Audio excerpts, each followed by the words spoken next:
What's going on, everybody? Another episode of Shooting It Straight with myself and my man John. Um, Big win. North Carolina Tar Heels went on the road against Pittsburgh, pulled it out 70 versus 50, 70 to 57. But I guess before we start, I just want to give a shout out to Johnny T-shirts, your place for any kind of gear and apparel for your Tar Heels, and also Congruity HR, where Tar Heel fans can get a free payroll and HR needs assessment. So go check those two places out. Thank you all for sponsoring this episode.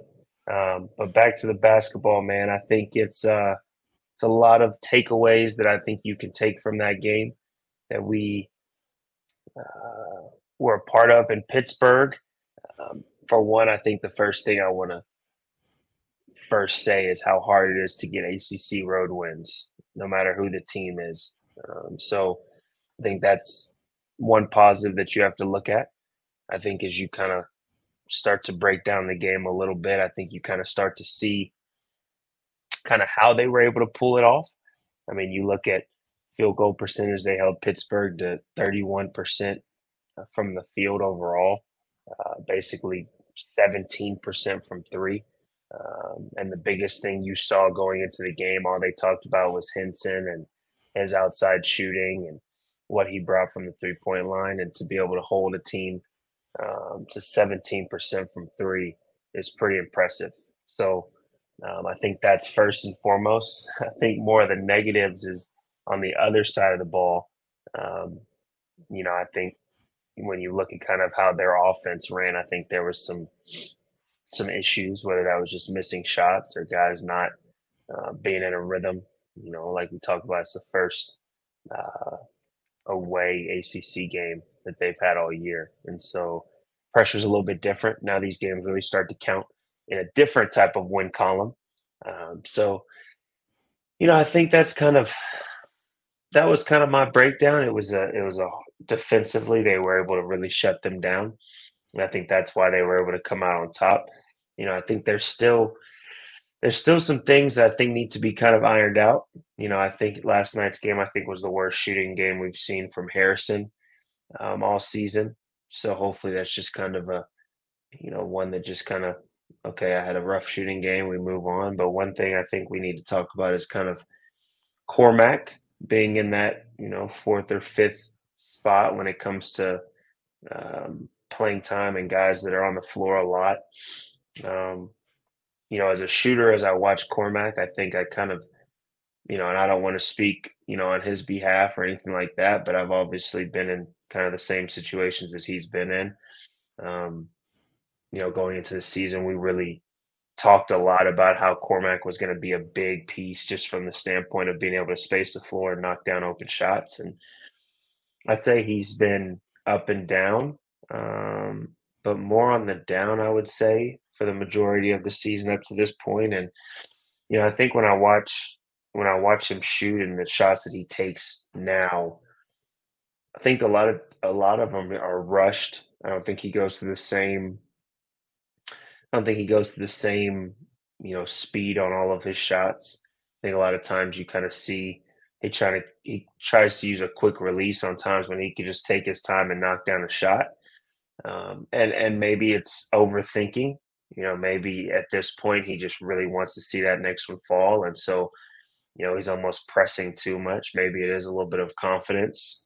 I'm not sure what it necessarily is. I know for me, and when I've been in the position, and I'm sure I'm still going to go through the same situations, but a lot of times it's for one, I'm pressing, uh, two, I'm rushing, um, three, I'm not getting the same mechanics, whether that's the base or my balance or getting square to the rim every time, whatever that might be. It's not the same mechanics every time. And so I think it's just a matter of, as shooters, you just have to get back to the basics of how you shoot, how you've always shot, your preparation that goes on before you get the ball, to make sure that whenever you step into the next one, that it feels like you've shot it a million times before. So hopefully Cormac is able to kind of get things straightened out a little bit because they're definitely going to need him. Cormac is a huge piece for this team. And one thing we've talked about before in previous episodes, we've talked about, can he affect the game when he doesn't necessarily make shots? And obviously, he hit 3 shots. He had a few free throws, finished with 10 points, but you look at it, he finished with 7 rebounds, 2 steals. So there was other ways that he was affecting the game, which I love to see. So now, if he can just add, being that consistent shooter that we know that he is, I think he's going to be huge, huge for this team. So um, I think that's kind of the biggest, I guess I'd say, negative takeaway that I had from the game was just kind of shooting wise. If RJ is going to be hounded, and they're going to focus so much in on RJ from the perimeter, there's got to be other guys to be able to step in and knock down shots. So hopefully this was just kind of a, first away game in the ACC and kind of got the jitters out a little bit and you kind of get back to it. So uh, that's kind of what I felt. I think another one that we need to talk about is RJ. What are you thinking about as you watch RJ, man? He's doing some unbelievable things. Yeah, I've been really impressed with RJ all season long. I think he just plays such an important role on this team because he's not afraid to carry the scoring burden for UNC. I was Hmm. looking at some stats earlier. This one is a percentage of shots taken when he's on the floor. And RJ ranks third in the ACC behind PJ Hall from Clemson, who we'll talk about maybe a little bit at the end because that's the game coming up for North Carolina. Marcus Burton from Notre Dame, and then there's RJ. He just plays such an important role in just providing pure scoring for UNC. We've talked a little bit about the streak he was on with the 20-point games and leading UNC in scoring. That ended against Pitt, but his consistency as a scorer and his shot making, whenever UNC kind of finds itself in trouble in a possession, he always finds a way to score the basketball. I think that's just so needed for this team because UNC doesn't have a lot of other just true scorers. Yeah, and I think kind of going off your point, when you look at RJ as a shot maker, he has so many different ways that he can make shots. Mhm. It's very, it's tough to compare anybody to a guy like Steph Curry. But when you watch Steph Curry, everybody just says he's a great shooter, but the ways that he makes shots is in so many different ways. It's hard to play defense against him. So, you might he might run off of a pin down one possession and catch and shoot. And then all of a sudden he might have the ball and he's coming off of a pick and roll or he's coming off some sort of action off the dribble and he's able to shoot it and make it at the same exact clip that he does on the catch. And so when you see RJ, you know, I think they replayed it about 8 times, but the shot that he made at the end of the first half, they ran a nice little play for him, got a little pin away for him, and came off and shot it. But then you see so many times in transition, he's the guy with the ball in his hand. He might have either a dribble up three or he comes off a pick and roll and he's able to knock down the shot just as effectively as if he's coming off of a pin down. So I think having the ability to shoot it off of multiple different actions, I think is something that makes him very difficult to guard for other teams. And plus he gets his shot off extremely fast. For him to be, whatever he might be, 6 feet, 6'1", um, to be able to get shots off as fast as he can is makes it even tougher because now you have to really be on his hip to try to get him, to put the ball on the floor and not be able to shoot. So, um, those things that he has make it so hard for guys to guard him. And then you just kind of see the confidence each and every game at this point. Like you said, I mean, he's not afraid to take shots. He's not afraid to be the main guy whenever he's on the floor. And he embraces it. And so you can kind of see his confidence just continue to grow. And I think he's gonna need that confidence because I think one thing that I've been kind of shocked at, but obviously as a fan of North Carolina, I'm happy that no team has done it. But you haven't really see teams blitz him or double team him off a pick and roll or do things like that. I think you saw Pittsburgh get a little more physical um, with him a little bit more, and they tried to key in a little bit on him. But you haven't necessarily seen the double teams and maybe even the box and ones and things like that yet. So I think that kind of goes back to what we were talking about earlier, is just having other people step up. And I think we saw a change in this game as well as far as lineups, man. We saw a little bit more of the Jalen Washington and the Mondo lineup, um, which I think is could be good for this team. I think at times it could, definitely cause some issues just size wise. Now you move a guy like Harrison, who's 6'7" strong, can play multiple positions. Now you move him to the three spot where he's probably going against a guy that's maybe smaller than him or less physical than him. And I think you look at kind of what happened last night. He had 5 offensive rebounds, 15 total. Um, so it opens up things a little bit more for Harrison to be able to take advantage of the players that might be smaller that he's going against when there's two lineups. Obviously, offensive rebounding. They finished the game with 16 offensive rebounds. And that just, going back to even when I was at school, that was a strength of ours. We always had two bigs on the floor at all times, basically. And we always felt like we always led the country in offensive rebounding. And all that does just gives you more opportunities offensively. The more shots that you get, more than likely, the more success that you'll have. So I think seeing that was big. And then without, at this point, I'm so used to the defensive 3 seconds, but without defensive 3 seconds in college, now you can just clog up the paint. Now you can just, even if a guy gets beat on the perimeter, you've got two bigs in the paint waiting for him at the rim. So I think it's an interesting lineup. I think it's an interesting, concept that could maybe be used throughout the season, whether they're going up against, two other really good bigs or they're going up against a team that's a little more physical, a little bigger. Being able to go to that, I think, can be key. Um, so I don't know. I guess we'll see. I think Jalen Washington still only played 8 minutes, but we saw that lineup a little bit, which I think is interesting, and I think it'll cause some issues for teams at times, and be able to give some guys breaks if they need breaks and things like that. So you know, I was interested to see that. I don't think we've really seen it too much this year, and Hmm. I think it's going to be big. So Yeah, yeah, were you we'll see. surprised? Were you surprised that Jalen Washington didn't play more against Pitt because he was coming off a performance against Charleston Southern? Now I know it's Charleston Southern, and Roy Williams always said UNC is more gifted than some of those teams. That was certainly the case with Charleston Southern. They couldn't handle Jalen's size, but still, he went. He had let's see, 17 points, which is a career high, I believe, for him. His offensive rating was 175. It felt like he turned the corner a little bit offensively in that game and maybe put some things on tape that we hadn't seen before. Maybe you've seen it playing against him in practice, but the fans at large hadn't seen it. And then he only scores 2 points against Pitt. He only plays 8 minutes. Were you a little bit surprised to not see him factor more into this game? Or are some of the defensive limitations that he has, maybe playing against a team against like a Pitt that has some size, he just Mhm. can't stay on the floor as much? I think. I think how Coach Williams used to say it.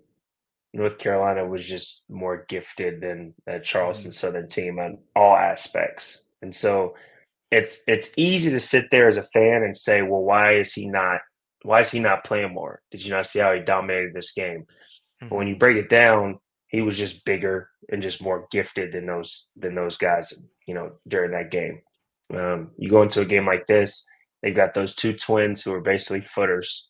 mhm, They've got other more physical players. Obviously, you've got Henson, who's smaller, but he's I was watching the game with my dad and I just kept on calling him a bowling ball. I mean, he's just a huge physical guy, anytime he drives or anything like that. So, I mean, you have size like that.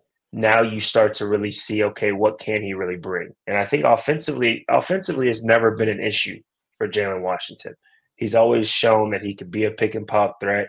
He can knock down outside shots. He's big. He can move pretty decently offensively.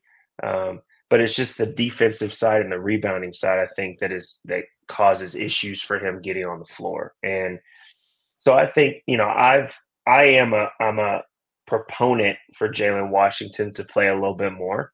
But at the same time, like we talked about before, we're not at practice every day and we don't see how he plays against other bigs, on a day in, day out basis.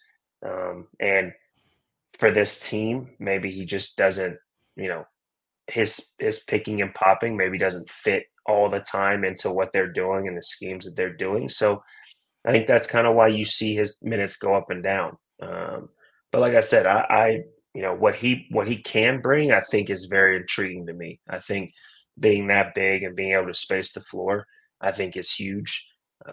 But obviously, he's got to show in other ways that coach can trust him and can put him on the floor against even guys that are bigger, stronger, or even taller. So I'll be interested to kind of see how this ACC play goes and how kind of people's minutes go. I think one person that I think that we've always talked about who can kind of step into that guy off the bench that's kind of consistent and you're able to you know trust that he's going to go out there and do what he needs to do.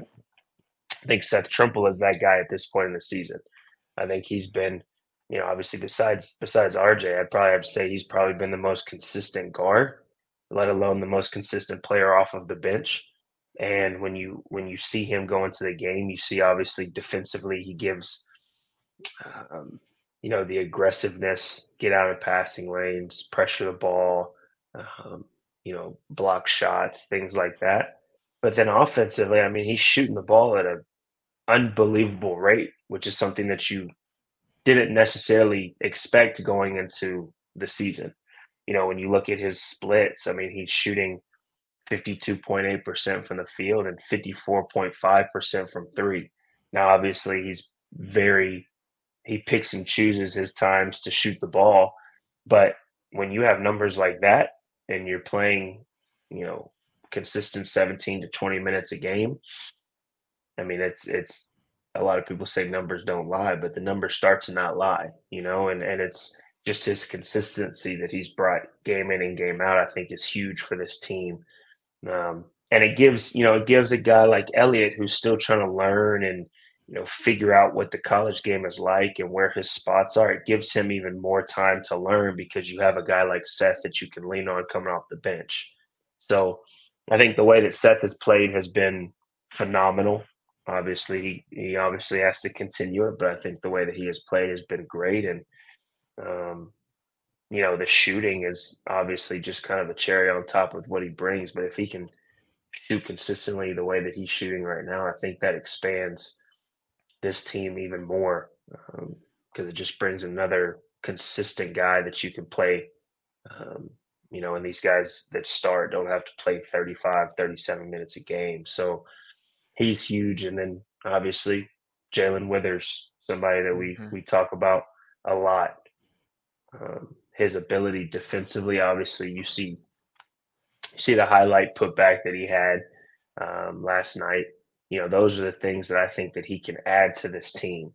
He might not be a knockdown shooter, or he might not be a huge, just offensive threat in general, but he can get to offensive glass. He can straight line drive. He can defensively. He can guard multiple positions. I mean, when you look at Withers, his athleticism and his size is everything you would want in a big wing or a power forward. He's literally that's picture perfect of what you would want athletically and his, physically how he is.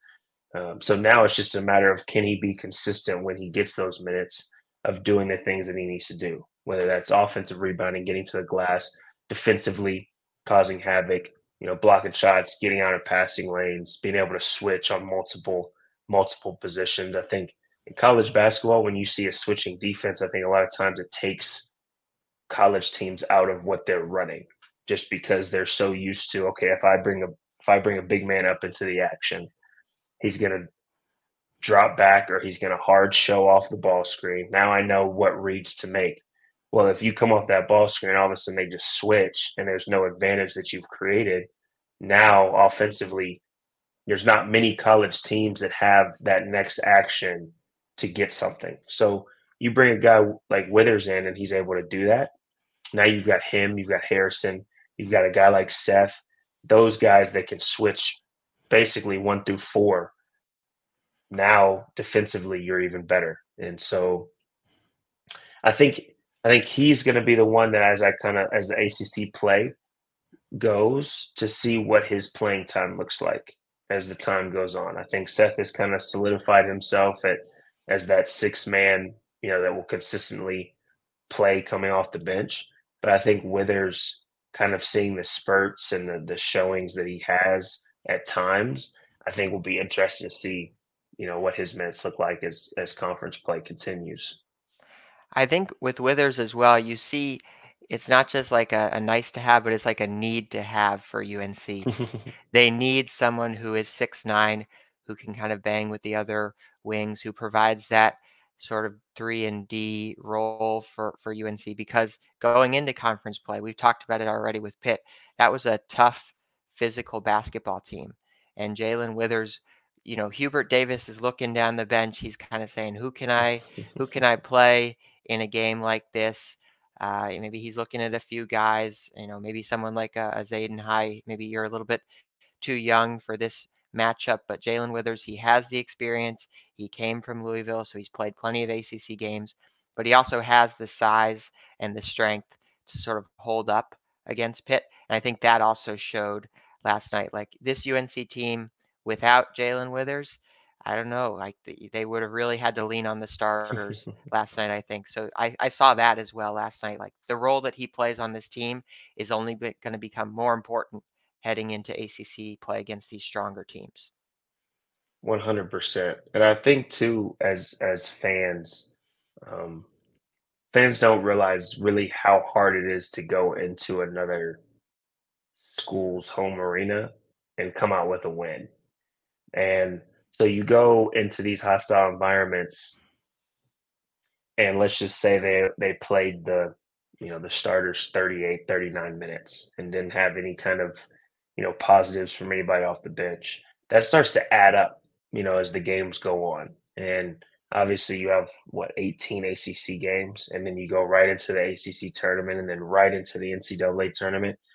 So the minutes start to really, add up and start to take a toll. And so if North Carolina can get 15 to 20 minutes, on average from Seth, Withers, maybe even Washington, that automatically brings the starters minutes if they're able to rotate it, in a way that they can do it. Automatically brings their minutes from 37 to, 34, which doesn't seem like a lot, but on average, each and every game, if you're able to do that, that means each game they go into, the starters are more fresh. Each game, as the starts to get towards the end of ACC play, they're able to still knock down shots. Their legs aren't gone from having to play 40 minutes in a game prior. So I think that's, like you said, it's something that is needed. The bench is needed no matter how many minutes or what their roles might be. The bench is needed in giving those, the starters a break. Also in those minutes where they're going against, the other team's second five, being able to win those minutes. Those are huge minutes that, kind of make or break a team. If the starting five is always having to carry the load the entire game, even against, fresh guys coming off the bench and things like that, then it makes it way more difficult to win. So I think as this conference play goes on, a guy like Withers is going to be extremely important.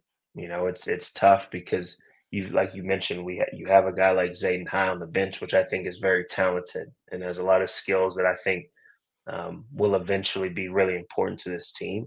It's just tough going into ACC play as a freshman. It's really Mhm. hard. We talk about I was able to come in and play right away and start, but there was times that I probably shouldn't have been on the court. Like I just, as from a maturity level, basketball wise and physically, it's just a different level from what you're used to. Even though you've gone against, upperclassmen in practice and things like that, going against teams that, Pittsburgh is known as a more physical team. Going against a team that's as physical as Pittsburgh sometimes causes issues for freshmen. And I've been there. All the freshmen that have ever come through have been there. So I think that's why you kind of see a guy like Withers and Jalen Washington and guys that have been around a little bit more get more of an opportunity. But I wouldn't be surprised if Zayden has opportunities sometime down the road, whether it's foul trouble, whether they just need some energy. We know that Zayden High always comes in and plays extremely hard and brings all the energy he possibly can. So, there's always going to be a moment. It's just a matter for those guys on the bench to stay ready. I mean, you saw Pax got in for what, like 40 seconds, a minute, and that time, obviously, as a basketball player, you don't want to just go in for 40 seconds or a minute. But in the scheme of things, that minute can be really important. You can either go down by 5 or you can go up by 5 in that situation. And, they just have to, guys coming off the bench just have to always be ready to be able to go out there and make their mark in whatever ways that might be. So, I think another thing, man, like that I when I watch this team, and I hate to keep going back to when I was at school, but because it's just a totally different landscape of college basketball. Obviously, brand new coaching staff, the plays they run, things like that is totally different. But one thing that we talked about was the fast break points, and Mhm. it almost seems like it's hard to come by at times for this team, and whether that's because they don't necessarily do a bunch of jump traps or they don't have a ton of pressure on ball or things like that. But when I watch this team, they don't cause a ton of turnovers, which isn't necessarily a bad thing as long as they're containing the basketball and not letting guys drive past them. Um, but I think that's one area that maybe when we've watched this team at times this past non-conference play, a lot of times they got back into the game by causing turnovers and getting up and pressuring and trapping and causing turnovers so they don't have to go against a half court defense every time. Um, and I think that adds a different aspect to this team. When you have a guy that's scoring the ball like RJ does, and you've got a guy down low who a lot of times he's most effective just on the block. You've got those two guys. You have to be able to create more space. And a lot of times that might be they're getting out in transition and then finding an opportunity, or getting out in transition, just getting easy buckets to kind of keep the defense, at bay. When you have to go against a team that has been able to scout you and that you might play twice a year. And they've, once ACC play starts, it's every team knows the plays you run, the schemes that you do defensively, offensively, what kind of players are on the team. Like everybody knows everything. And so sometimes those, either whether it's offensive rebounding or transition, that's just other ways to try to get easy buckets because it's hard enough to go against a team, Pittsburgh. I think you saw a physical team, but you're going to see more talented physical teams as ACC play starts. And so, I think that's one thing that maybe, they can focus in on. Obviously, I'm not saying all game long you pick up 94 feet and you trap, every other play and you do all that sort of stuff. But I think every once in a while, just kind of turn the pressure up a little bit, I think can help this team be able to get easy buckets and it'll just open up things for everybody else. So I think that's one thing. That maybe they can pay attention to and maybe change as this conference play keeps going. Yeah, and we bring it up too because it correlates to winning. UNC is 9-2 when scoring more fast break points than their opponent. And we talked about the bench earlier. UNC is 8-0 this season when they score more bench points than their opponent. So these are things that really correlate to winning. They're going to help UNC as they go throughout the season. Let's take a step back a little bit, Justin. This was UNC's first road game. It kind of felt like their first conference game, even though it wasn't. It kind of kicked off conference season. Kind of zooming all the way out, what's the biggest takeaway you had, or what's the biggest thing you learned about this team, kind of playing this kind of tougher, grinded out style basketball and getting out of there with the win? I think there's a few things. I think like we talked about, I'm gonna keep on echoing how hard it is to get ACC wins, let alone road wins. Especially in a place like Pitt, even though they're 9-5 and 0-3 now in conference. I'll never forget my freshman year. We went into Pittsburgh and I want to say I think it was a jump ball. It was on the jump ball. It was really loud. They had some really, really good players on the team at the time. Um, jump ball. They got the ball and tipped it ahead, and the guy dunked it. And like I said, that was my freshman year, and the way that the crowd roared at that moment when he dunked the ball was at the time it was like it was hard to think. It was like, okay, well, we need to get the ball out and go back on offense, but how do we do that? Because right now I don't really know what's going on. So ACC road wins are extremely hard to get, and when you win them, no matter how it might look, no matter how it turns out, you got to clap and celebrate for those wins. So that's my first takeaway. Um, I think my second takeaway is, and it's going to be a consistent thing throughout the rest of the season, is just shooting. Um, for this team to be as good as I think they can really be, shooting has to be consistent.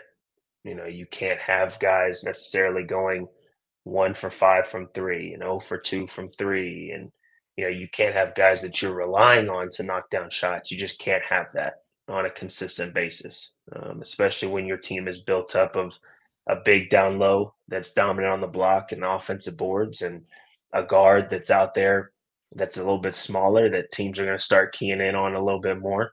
Um, you're going to have to be able to step in and knock down shots consistently if you're kind of that, those guys right outside of those top two. So I think that's going to be, a consistent thing for me is if, can these guys, can Cormac, can Harrison, can Seth continue to shoot the way that he's shooting? Um, I think that's kind of one of the biggest things for me when I watch this game. But at the same time, we got to look at their defense, holding these guys to the percentages they held them to. Literally, as I watched the game, all they talked about, I feel like, was how hot Henson was and how much he did from the outside. And you kind of look at how he struggled all game. Yeah, some of his shots were just missed shots, but a lot of it too was from the defense being played on him. And I mean, if if you ever hold a team to 31% overall and 17 from three, I, I'd probably say 8 or 9 times out of 10 you're going to win that game. And that was pretty impressive to me that they were able to kind of move away from the fact that they weren't able to hit shots and continue to play defense the way that they played. So I think those three things were my biggest takeaways. Um, I think if they can continue to just do better from the 3 point line, I think it's going to be I think they win instead of 13. I think they win by 25. So there's always things you can take away from the game, um, but at the same time you got to look at the positives and also hold on to that. Yeah, you've been listening to the Shooting It Straight podcast with Justin Jackson, the episode after UNC's 70-57 win against Pitt. We've talked about the fact that this was UNC's first true road game. So I wanted to ask Justin about a road trip that comes to mind from him. It can be either in college or in the pros, maybe in the G League, anything that comes to mind. And while I give you a second to think, I'll tell a quick story on my end about a road trip I had going to cover a game. It was actually a game you played in. It was at Pitt. This was your junior year, UNC 85, Pitt 67. You and Joel and Isaiah and Kennedy dominated that one. But I went as a student journalist trying to cover the game. It was my sophomore year. So I was working for the student newspaper at the time.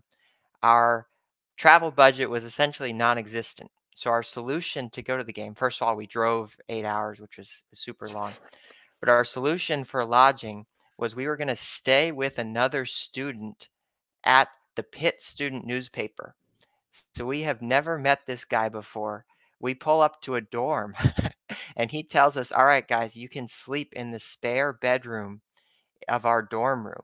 So I ended up like sleeping underneath a dorm bedroom. It was dark. It was crazy. We also didn't have parking for our car.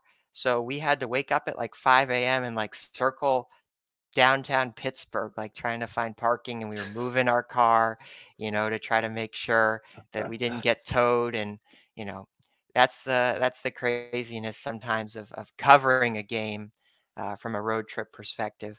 Justin, I hope your story is not that bad. I'm hoping that you have nicer travel in the G League and in college. But any road trip stories come to mind for you playing any away games? Man, I don't know if I have any. I don't have any like crazy. I mean, that's a wild. The fact that y'all did that. That's wow. I don't know if that's like courageous or if that was just dumb for y'all to do that. But A little bit of both, I think. a Sophomores little in bit of both. college, that'll happen. Oh yeah, you kind of feel untouchable. Yeah, yeah. I totally understand it. Um, I mean, I don't really have any crazy stories to be honest. I mean, our road trips were always. I mean, we. I was just talking about it with Theo not too long ago, but we were talking about how we would always go to a steak dinner before we got on a plane. You know, and Coach Williams was the whole suit and tie and all that kind of stuff. So we go to, you know, for all those in North Carolina, Angus Barn, or, you know, we do Ruth's Chris sometimes. But we would always go somewhere where they had steaks. Coach loved steaks. So we would go there, eat, hop on the plane, go to wherever we were going, and then we would land and we would have snack.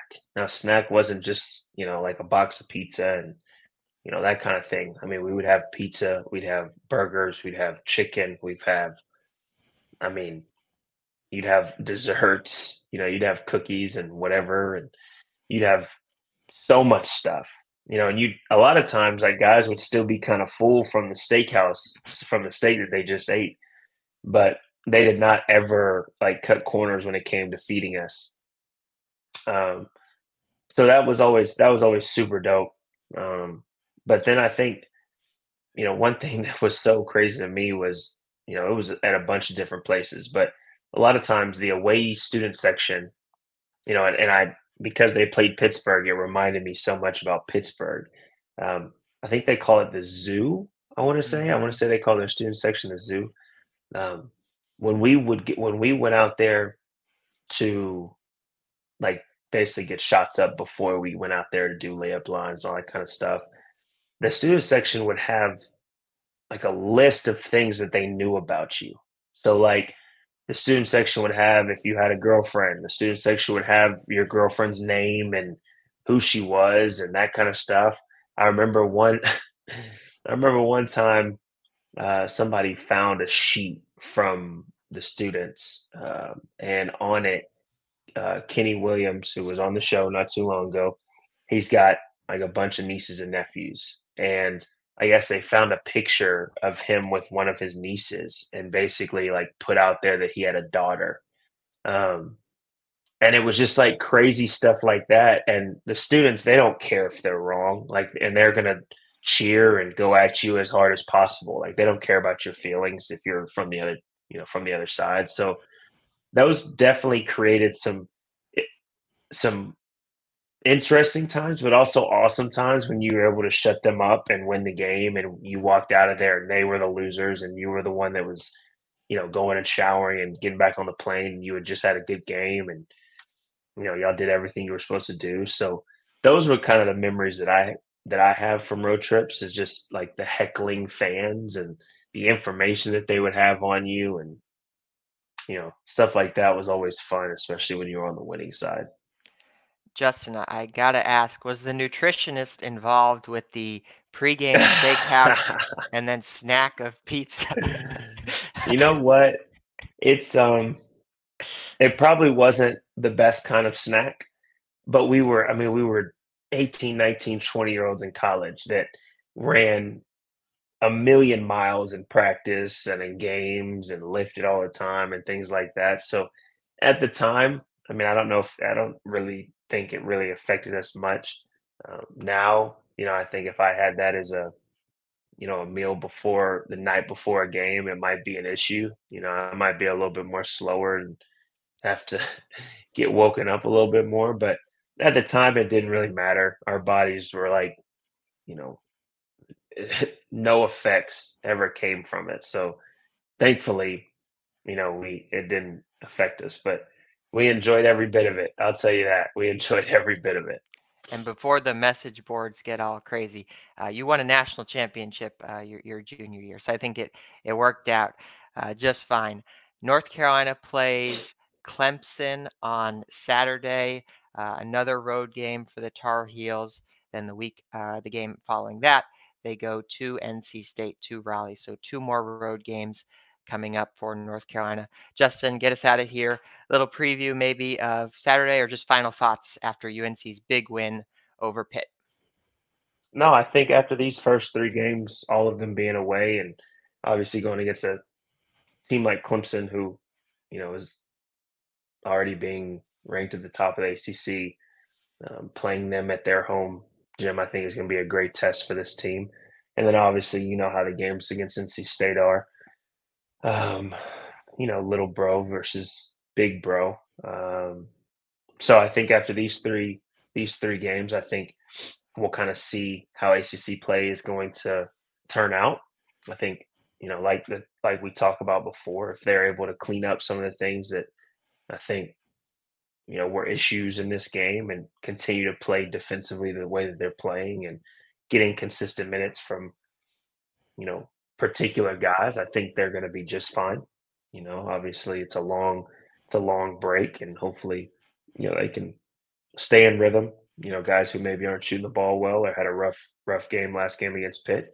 Hopefully they're in the gym and kind of getting back in rhythm a little bit, and go into this game on Saturday ready to go. But I'm excited to see how this conference play continues to go. I think it was a great start to get that win on the road in Pittsburgh, and interested and excited to see how they go. So once again, to everybody listening and maybe watching, we appreciate y'all. Um, we definitely appreciate y'all tuning in and checking us out a little bit. I'll always say, and I'll continue to say, as fans, keep on being there, keep on supporting this team. I think they can do some really big things. So continue to support them and critique a little bit if you need to, but they definitely feel the support, and they know that you're watching, and they can definitely feel it whenever they're on the floor. So once again, we appreciate you, and Happy New Year's.